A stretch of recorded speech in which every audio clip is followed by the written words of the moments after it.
the adoption of play to earn. Now, everyone always talks about we're in year 0. I think I heard Kieran say the other day that we're in year -2. Obviously, you're on the marketing side, so this is like basically your job.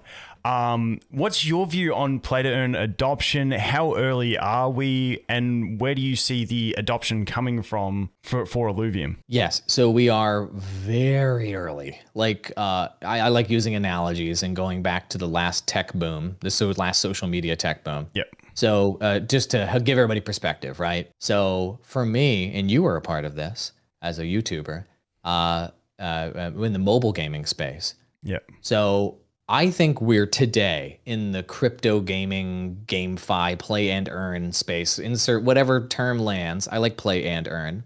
Yeah.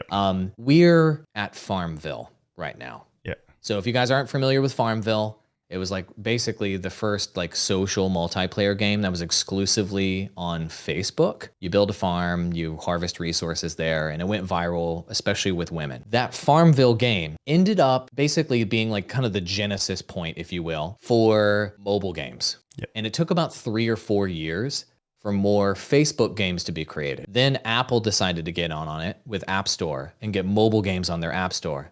Then Google Play decided to get in on it and get mobile games in Google Play Store. And that Farmville game of the multiplayer, online, free-to-play social game, that was the genesis point. And that was in like the late 2000s. It took years before that genesis point became a major mobile game like a Clash of Clans or Candy Crush or these other titles that became like billion-dollar titles. Yep.